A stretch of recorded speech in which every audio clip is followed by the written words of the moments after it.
Good day everyone, this is the Wandering Yuki here with a Quickie episode for you. So, if you've ever gone to a shawarma place for supper, whether it's because you've enjoyed it in the past, or you're one of those groups of people that decide you like shawarma just because it was referenced in the first Avengers movie, you've probably seen those pink vegetables that you're going to see on the plate, and I'm sure you've asked yourself, what the heck is that? I know I have, because I had no idea what they were. And luckily it's something you can prepare yourself easily at home. That pink stuff that you see in your meal is just turnip. Yep, plain old turnip.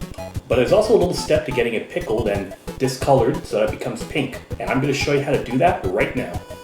So, first thing you're going to need to do is get your turnip, along with a peeler and a big ass cutting board. And then you're going to peel off all the skin.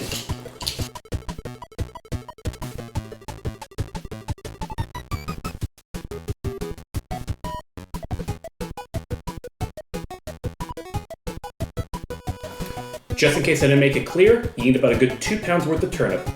Once it's peeled, you take your turnip, then you start slicing it.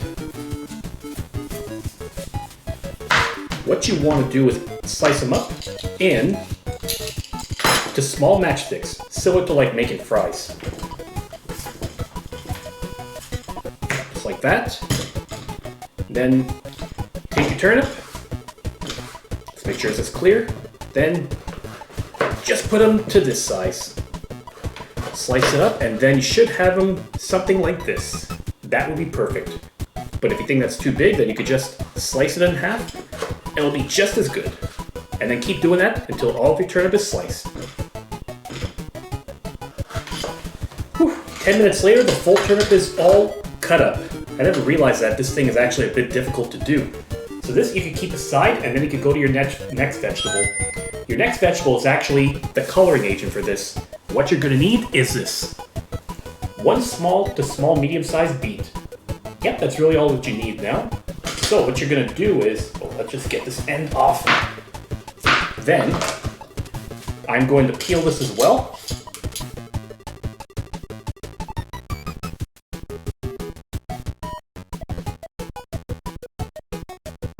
And then once this is all peeled, you're going to slice this up into very thin slices. You don't need to have it like too thick or even too thin that's like a piece of paper.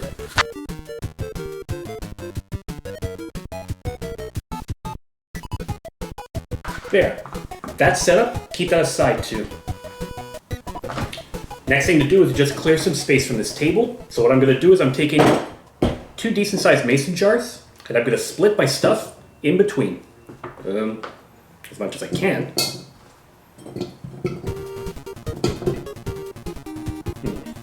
Let's get this in half. Oh, these things are bleeding. Perfect for Halloween.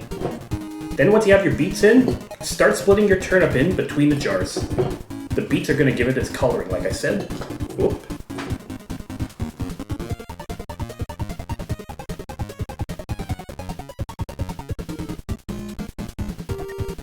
And then once you're done, take about 2 cloves of garlic. I'm taking 3 because I want to be generous with myself. And then you're just going to do rough cuts of them. What does that mean exactly? Well, unlike with cooking, when you're mincing this up into smaller pieces, or when you're pickling, you don't have to really be precise with your cuts. You just have to cut them up something like this, like that. Don't have to be too small. And then you can just throw it in the jar here, because you just really want this for the flavor. And that'll be it. Repeat that for all your other cloves.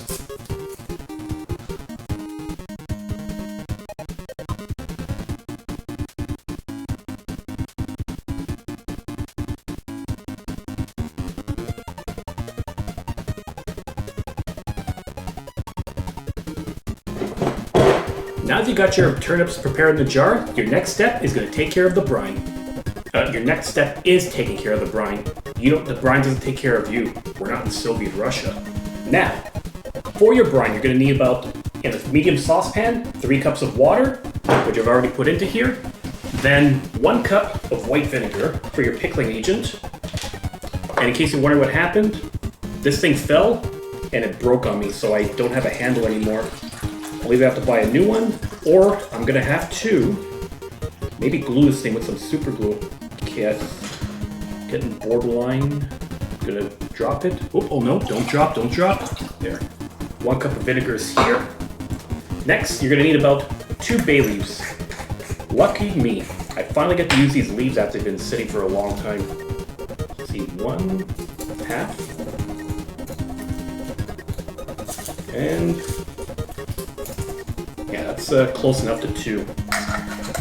Then the last thing you're gonna need to do to get your brine all complete would be to use some salt.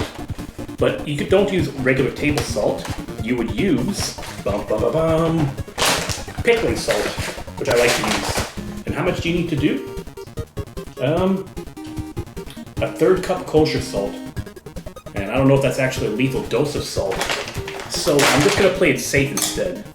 I'm gonna do 2 heaping tablespoons worth. I don't think you're gonna die, or it's not gonna be too bad to do so less salt than what they recommend. Probably still better for you. 2 tablespoons versus 1/3 cup, it's better.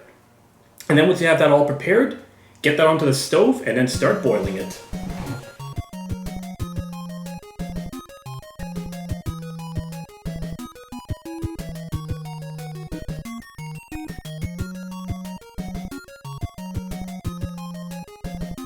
It's getting to the boiling point. Now you can cut the heat, take the pot off.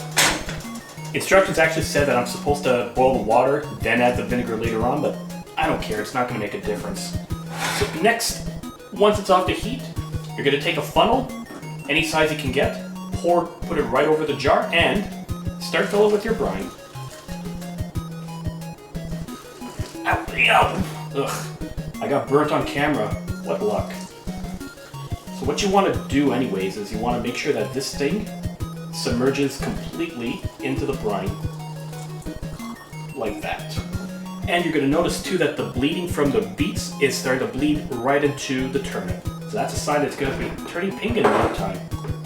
I'll put the bay leaves in there, and then you're going to repeat for jar number 2.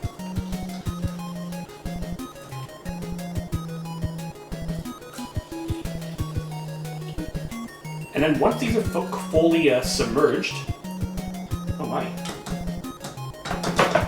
Once these are fully submerged, you seal this up with a tight jar lid like this, and then you keep it aside for 5 days to fully ferment.